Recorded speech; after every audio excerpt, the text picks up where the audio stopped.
yourself for invasion. This is Indie Invasion.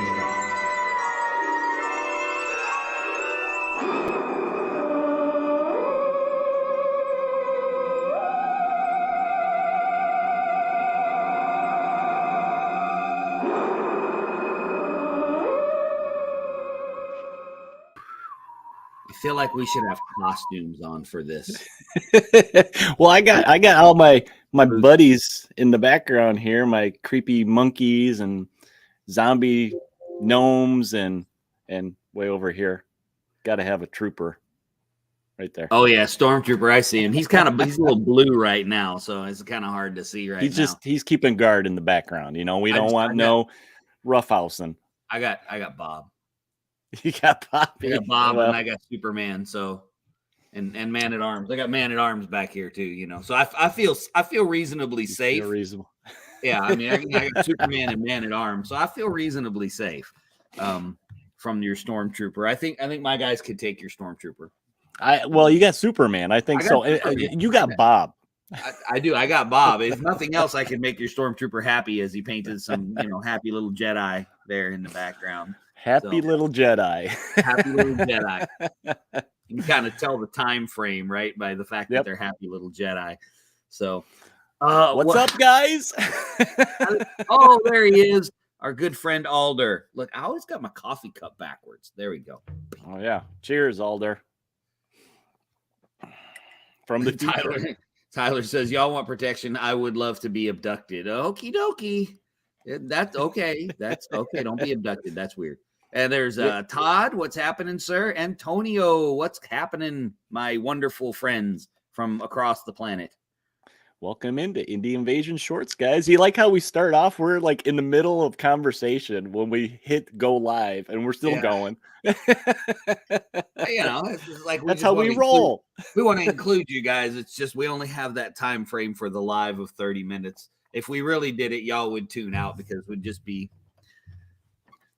We talk about a lot of stuff. So look. They noticed. Thank you, Alder. Look at you, Alder. Look at he gets a twisted ding. How about that? He gets a twisted ding for that. I gotta tell What's you, up, Clem? I have not been working on anything. Zero, zilch. I have not had time. I did set up a Violent Dark board, a little bit different, but I haven't had a chance to play it. And I'm going to leave it set up because I'm going to try to get a game on it. But we're going to have to play Necromunda Ash Wastes this weekend for our campaign because I'm not taking the table down. So we're just going to do a little Ash Wastes thing on that table. But I got nothing painted. See, part of my reset up here was, as you guys can see in the background, I'm sitting in front of my table. I probably got about this much space between my setup here and the table, but this is filming action going on. Well, trying to. We'll see how editing and all that goes. So trying something new for you guys. And yeah, I figured I didn't want to move anything back way over there. So I just do something over here and do a nice fancy new background with lights and all that. The table looks great. It looks really good. I did work on one thing. I did a little bit more work on my Not a Burger building. Oh, cool. Okay. I gotta tell you, I have not been MDF motivated, and I love Black Site Studios stuff. Right? I mean, I still have that new. Instead of using what? I mean, they go together easy and everything. Yeah. But I've built like a little bit and then a little bit. I'll slap some glue on and I go do something else. It's been, and I really want that done because, well, I haven't actually had a Whataburger since 92. I don't think I've ever had one. We don't have those way up here. Yeah, I haven't had one since 92 when I was at Shepherd Air Force Base. Okay. That was the last time. That was the last time I had one. So we need to get out there and visit Clem, and we can stop by and get one. Yeah, he's trying to get me to come down there too. And Jim's trying to get me to come down there. Yeah. Okay. Now I got a question though. So Tonio, what is the premier burger place where you're at in Canada? And Alder, what's the premier burger place where you're at? I'm curious now. See, that could be the excuse for our gaming extravaganza. We just try burgers of the world as we play. I don't know if my belt line could handle that, but Well, I mean, there would be a lot I'm going up for on. the challenge. There would be a lot going on in that, you know. There'd be a lot going on. Come to Texas, no hurricanes. What a burger and gaming. Where you are in Texas, there's also no ocean, and I'm a big fan of it. It's like right out there, so I'm good. Alder said he's almost finished his first building for Burros and Badgers. Awesome. Oh, Alder, your Burros and Badgers stuff is looking awesome, dude. Really, really good. I'm loving the way they look. I still have my building set to do from I got the camp set to do, but I've been cranking on these. If you guys didn't see last weekend's hobby stream, the Gourd Reaper and my little werewolves. I getting in Halloween mode because I'd like to run these, scenarios. They're super perfect for Halloween time. So, well, it's like we were talking. It's like we were talking about too. You need your copy of Violent Dark. I need my copy of Don't Look Back. Where's Matt? Is Matt on here? Matt. I don't think he's here. I don't think he's here right now. So note to Matt. There you go. Let's see. LaBelle. Tyler said there's a Whataburger about 3 miles from his house. Haven't been yet. But you moved though, right, Tyler? You're not in Georgia anymore, right? No, he's in Florida now. Florida? What? I believe he's in Florida now, right, Tyler? Oh, Alder says, we have an ocean here, only a few things in it that will kill you. Like everything. Absolutely everything. If it won't kill you, it wants to kill you. Here, I want to hear you say this. I'm gonna go with LaBelle, and we just leave the rest of it because I don't. LaBelle. I don't want to butcher the man's language. Has good burgers, probably not the premium foodie in the group, so I could plan for that. Ooh, there you go. Jacksonville. Okay, I didn't know they had a Whataburger down in Jacksonville. That's cool. Yeah, I knew you had moved, Tyler, but I didn't know where you had gone. So anyway, that's what my mouse is acting up. That's your mouse pad that's acting up. That's my mouse pad. A cross section. That's what I'm not working on right now. That's not entirely true. I did get some primer on a few Toy Bash pieces that are going for Violent Dark. Yeah, you've been working on that big old mega wagon, right? That's done. It's on the table. Oh, you done? It's done. Oh, okay. Yeah, it's done, man. I got everything done. I've got it weathered and everything. So yeah, it's on. Like I said, it's on the table. I put pictures up. It's on the table and ready to go. That's cool. That's cool. So, that's a whole table in itself.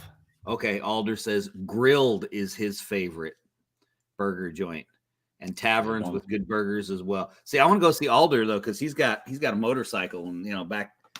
I'm pretty sure I still remember how to ride a motorcycle, despite having been run over twice. I'm pretty sure I still remember how to ride. So I could get all kinds of cool visit stuff down if we went down to see Alder. We get some gaming in. Motorcycle riding, go to grilled, man. Run from animals that would kill you. That's why you're on the motorcycle, so you can get away from the animals that are trying to kill you. All right. Anyway, what are we talking about? Let's transition. So enough of the jibber jab. Yeah, let's get into our shenanigans part here, and kind of keep in theme with Halloween. This one was a brainstormer for me this week, trying to come up with something that's still in your spooky theme. And I thought, let's do something fun for Halloween, right? And let's have a game craft. I would like to point out that I was completely useless in this particular topic. I was very useless this week as far as it comes to the show. So I thought let's have a game craft exercise tonight and think about what setting and game elements would make good for a spooky game. Now, we kind of did a dream game sequence quite a while ago, but we're going to look at good spooky game. And you know what? Who knows? We may even come up with a kind of a cool idea for a game. You know what? Okay. I actually did one. Was last year. I want to say it was right before Halloween. So last year for those that are in the Twisted Facebook group, we did the scenario contest, and Eric did the zombie one, which was really good. But one of my favorite things about any kind of a spooky setting is the tension. You know, all the slasher flicks aren't scary because you already know what's going to happen. All you're getting is jump scares. I mean, I like some slasher flicks, don't get me wrong, but there's not really any tension building. And it makes me think of this super cheesy B movie that was called The Tooth Fairy. I think we mentioned it before, where the movie was fantastic and had this great tension building throughout the whole movie. And then they showed the Tooth Fairy at the end. And it was like, oh, this movie sucks now because they removed all the tension. But I wanted to recreate that in a game, and I did with Twisted. I'd have to go back and I'll try and find the pictures in the Twisted Facebook group, and I'll repost them. Put them in the Discord and stuff. In the Discord. But what I did was I built this little abandoned village, and I only took 3 models. I don't even remember who they were. I think I took Vinny, Monkey, and I can't remember who else I took. Anyway, the point was we were searching the buildings to try and find stuff, but I didn't have any actual bad guys. I had bats, crows, and dogs. And it was just this. I had teddy bear stuffing all over the table for like a fog, covering stuff and just interspersed. Oh yeah, I remember those pictures now. I had the red light. I had the little red tea lights all over the place, hidden under, so that there was this kind of red glow to the whole table.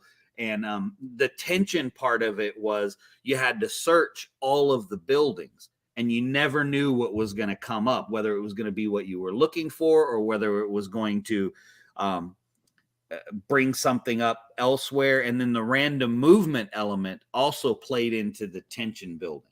So now that I've said all of that, I'm probably going to do that again. Very soon. Well, I thought something to start off tonight's little exercise is let's basically, where do we start? I think we always look at, the setting of games when we're trying to decide if we want to dive into it, right? So I think that's the first thing that you see when checking out a game is the setting. So I guess let's think of, what I don't think we need more of, out there. It's going to hurt me a little bit. And the first one I'm going to say is zombies. We don't need zombies as a theme. That hurts, but we have a lot of them out there. And I mean, you could say that with Cthulhu, probably medieval and fantasy too, because we got to think of spooky. We want to do something spooky. Now, some of these might be okay if you do a different twist to them, right? You make it different, do something different. That's what's already out there. And I mean, I bring up zombies and we think of, Country Road Z, they're doing something different with the zombie genre. So something like that, do something different. Right. Twist it. Yeah, go ahead, twist it. Not that kind of twisted, but twist it. Yeah, well, no, it's always that kind of twisted when I say it.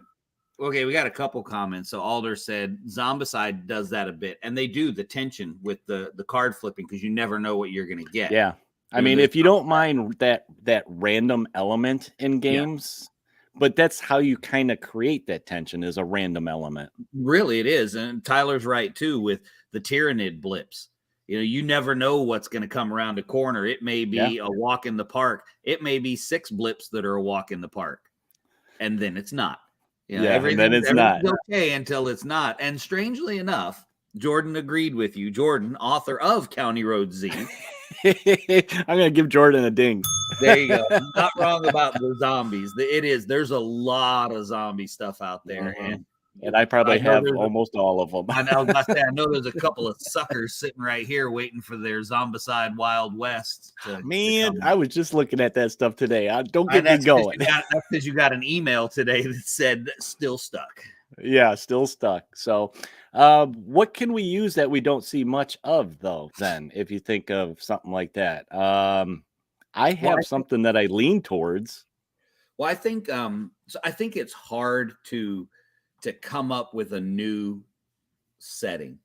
Yeah. And not for lack of trying, but there's just so much stuff out there, and love or hate Games Workshop, I know I've said this a million times, but the only reason that we have all these games that we do right now is because of the foundations that they laid with their company. And that's why we have an overabundance of games like we do. But it's really hard to do that. And I think, well, I don't want to steal your thunder because I know where you're going. So you go ahead. Okay. So, well, real quick, I'll mention Alder's saying classic horror villains like vampires, werewolves, and etc. Yeah, yes. I mean, that's a good place to start. Those classic type of characters that everybody can identify to.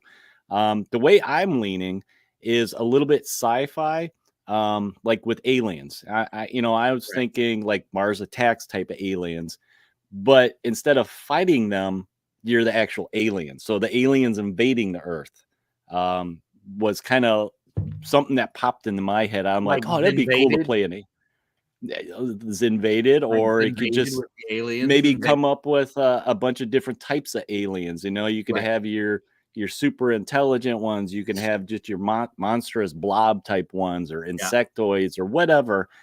Different types of factions that are coming to Earth, and you're playing them. So you're actually going to be fighting the army and stuff like that.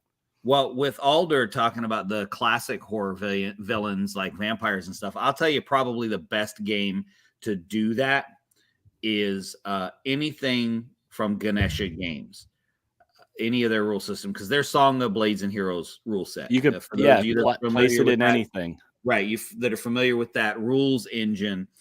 There's actually a small rule book called Fear and Faith that is exactly that, Alder. It's about fighting a werewolf, that kind of stuff. And of course, naturally, Don't Look Back is doing that as well with a different twist.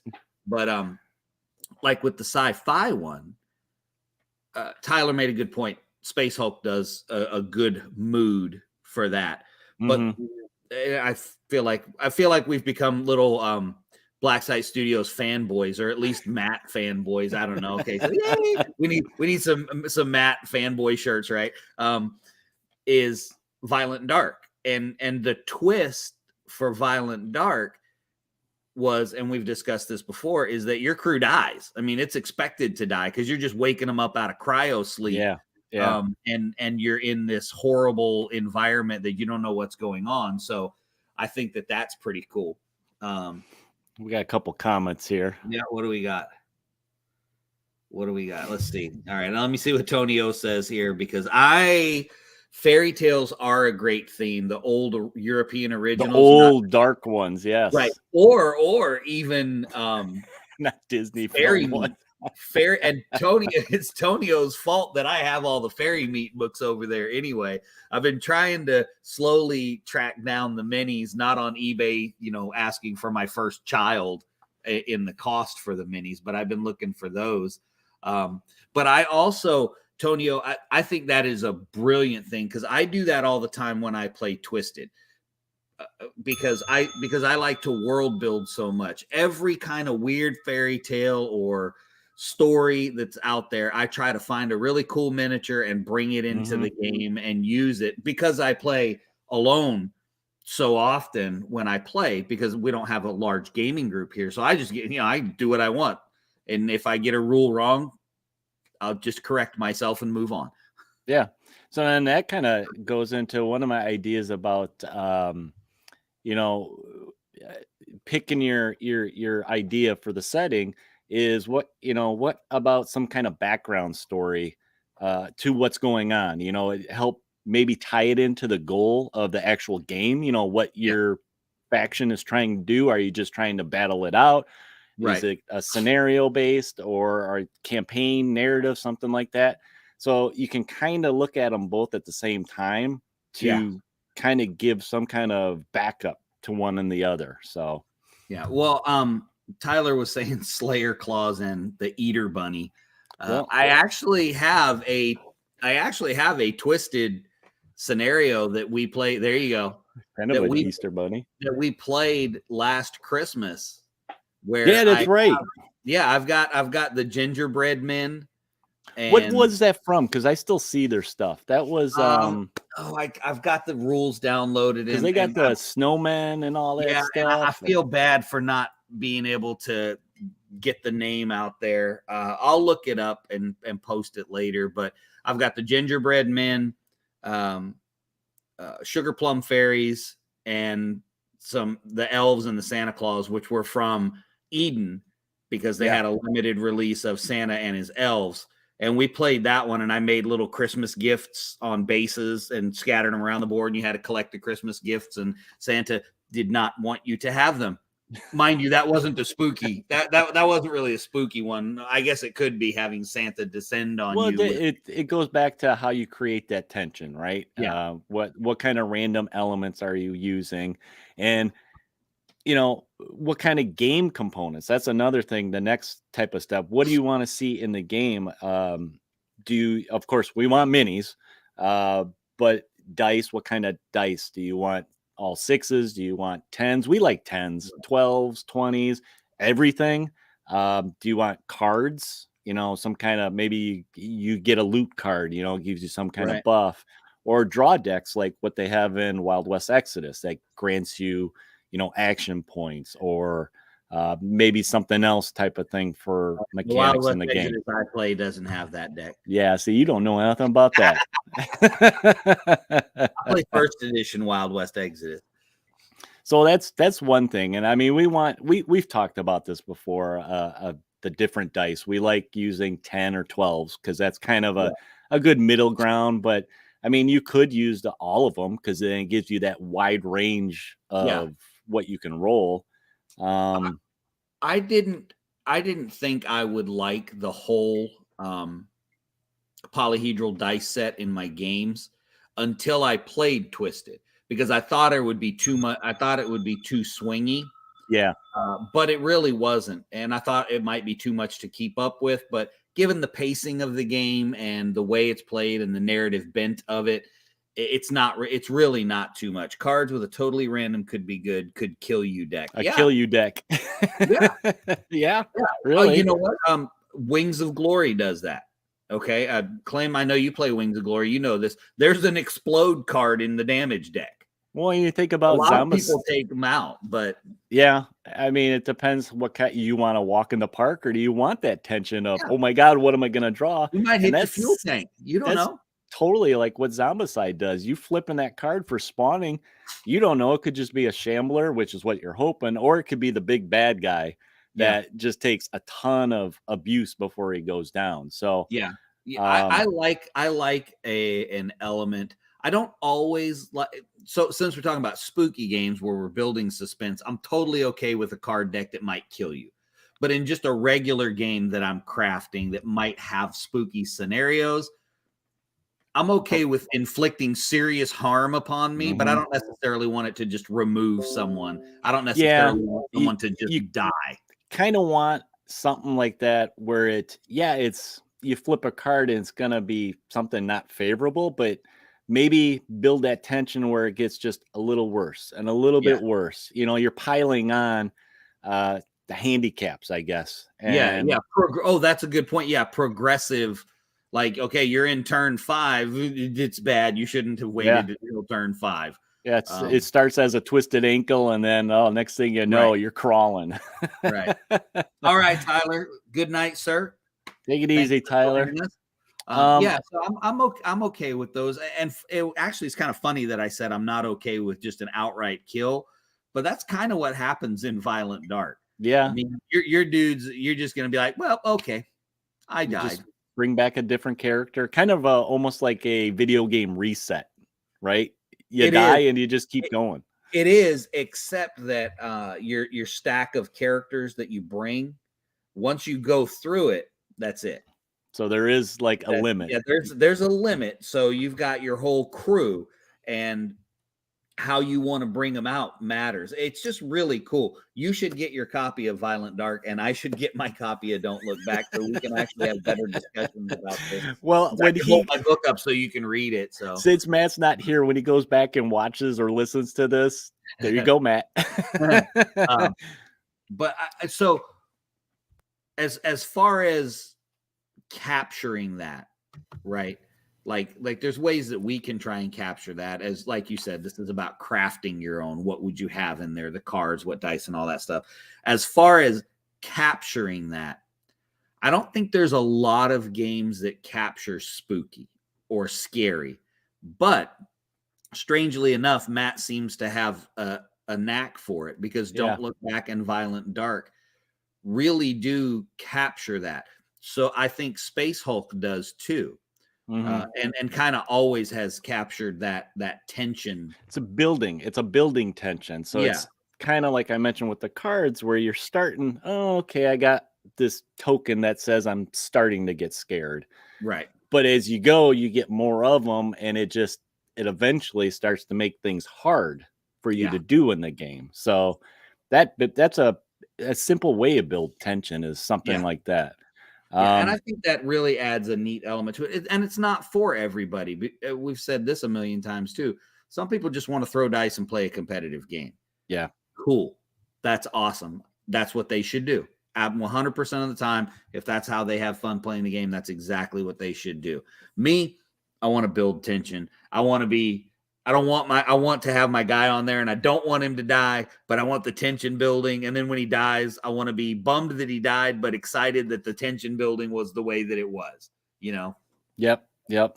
Well, I think a perfect way to kind of build into that spooky element of a game is like your table and game size. Are we looking at big skirmish, looking at the environment itself? Like, do you want to play in the city? Do you want to play in, the farmlands? An asylum? Asylum, maybe an industrial complex. Right. You can go for that whole steampunky type spooky feeling. So I think that's probably a real simple way to add that spooky element to the game. Is that Steam Spook? There we go. Steam Spook. Did we just create a new genre? Yeah, stamp that sucker. I don't know what a steampunk ghost really looks like, though. I mean, what's the difference, really? Just a hat, right?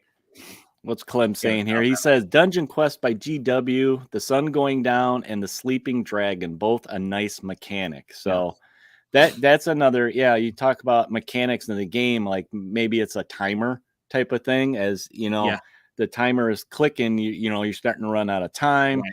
That builds tension, or like as that timer is going, kind of progressing, things start to get a little bit harder, maybe. So and that jumps right into mechanics, right? What are one of the things I thought is game goals? Are you thinking of a battle, co-op, solo, narrative campaign scenarios? A lot of that will set up your kind of spooky element, depending on what it is. Like your scenario and my zombie scenario that we made for Twisted. Yeah.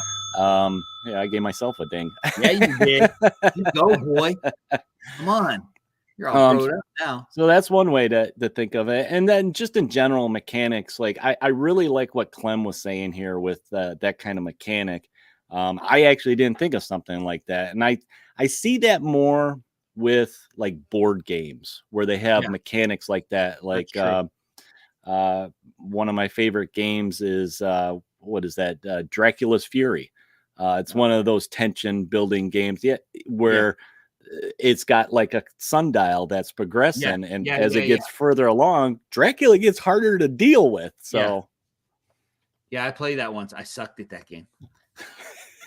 I played it once. I didn't. I didn't know what I was doing, and I don't think I got all the rules explained to me before I started playing. So. Last time I played that, I thought my wife was cheating, but she just misunderstood the rules. So I'm like, well, it's no wonder I couldn't get you. Yeah, well, there you go. See, it was all your fault anyway.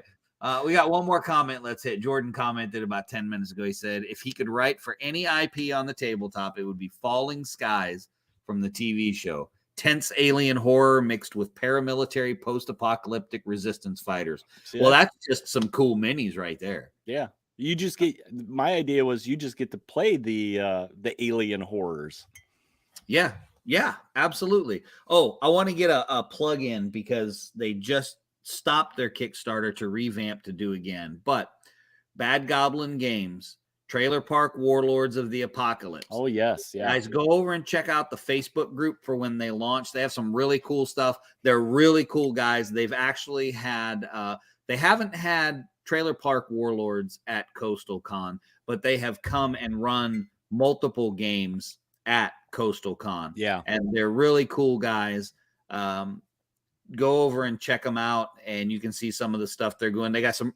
They got some really. The name alone should tell you. And I know they wanted to Warlords of the Apocalypse. They were saying they wanted to do some more like actual playthrough videos to post up, so people can see how the mechanics and the actual game plays out. Yeah. So yeah, go over there and keep an eye open for that. Follow them, that type of stuff. And I think they got a YouTube channel too, so you can follow that. Yeah, so they got some cool stuff. But go over and support them. It's a small indie guys.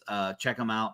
Cool group of guys, and got some really cool minis coming out. I actually have to get some printed because I have the files for the minis, and I'm gonna get those printed up, and I'm gonna try it out. So testing, yeah, and I'll get you guys some feedback about how awesome it would be. Listen, there's a scenario called Beer Run, so. I mean, that should say sounds everything. Like fun right there. Yeah. I mean, that should say everything right there. You got the Bubbas. If you can't figure out what those guys probably look like based on the name of the game, Trailer Park Warlords of the Apocalypse, just Google Trailer Park Bubba, and you'll get probably what one of the miniatures would look like, or really close.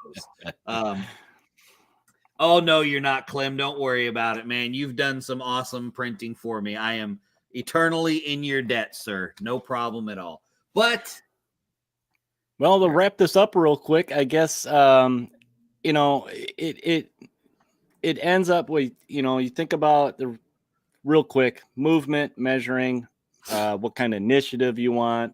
Do you want list building? What kind of stats do you want? You want simple stats? Do you want random tables? So I think the random tables is a good one for, we're talking about random tension for building stuff like that. We've seen that in a couple of games, but yeah, I think we covered everything for kind of doing a game crafting spooky exercise. I don't know. We might have a game at this point. I don't know what do you guys think? Do we have a game? Can we go publish it? Let's just make Jordan. Just have Jordan write it. Yeah, he's already got. Jordan, get on that. Idea. We can tweak it and change it a little bit, right? But if you guys have more comments, continue the conversation by all means in the Discord. You know, we got the little episode chat. You guys can comment on any of the videos at any of the places we post this stuff. So we could have a Jordan Matt co-op game building extravaganza. There you go. I'm just making stuff up. Just ignore me. Just ignore me. I'm just over here. I'm just over here dreaming about gaming stuff. So I think I need to take one out of their books and get the little notebook and just write ideas in it and just be an game idea Bible. Yeah. Right. I think, okay. So we're not going to digress too far. That might be a good topic is, you know, I personally think there's so many games out there right now that it's the scenarios and the crafting the additional stuff for them, because like we mentioned already, there's so much zombie stuff out there. I can't tell you how many I have over there, how many different zombie skirmish games I have. And I not. And it hurts to say we don't need more, but no favoritism here, but County Road Z is my favorite one as far as how all of the mechanics work. Now, bear in mind, it might also be my favorite one because I'm doing stuff wrong, because that is always the possibility when I'm playing a game. No, I don't cheat. I do stuff wrong so that I die too much. So you're handicapping yourself. I'm probably handicapping myself. But anyway. Well, I think it's your turn, sir, to take us out. Man. Let's do it. Yeah. Let's do it. Guys, thanks for joining us tonight. We're always thrilled when you do. Over on Podbean, we are only 400 downloads away from 10,000 downloads. That's pretty dang cool. Join us here every Thursday night, guys. You can find more content over on Podbean, iTunes, Google Podcast, all those other places. You can check us out on Facebook, YouTube, Twitter, Instagram, all that stuff. Email us at indieinvasion@gmail.com if you have any questions or topic ideas, or if you just want to chat back and forth. That works. Yeah, we love hearing from you guys. And Discord, that's where we'll really chat with you, is in the Discord. Lots of cool stuff going on over there. You can go check out Alder's paint job on his Burrows and Badgers guys. He beat us. Right, he did. He beat us and started like a year after us. and he still beat us. Doesn't look like he bought as much as we did, though, to be fair. No. So check out the Discord. It's really cool. There's links in the description. You can also support us on Patreon if you like, so that we can go to Canada and get a burger and play a game with Tonio, and Australia and get a burger and play a game with Alder, and just travel around the world. That's what we're gonna do. And just game. and we will be traveling in our equipment that was supplied by Redbubble with our coffee cups, t-shirts, ball caps, all that. Boy, I'm kind of the poster boy today. You're a poster boy today. You can probably get a Poison shirt too if you really want one. I'm sure they do something for you. But check out Redbubble. There's lots of cool stuff over there, and it's fun. But that's all we got for you guys tonight, and we will see you next Thursday night. But until then, my friends, prepare yourself for the invasion.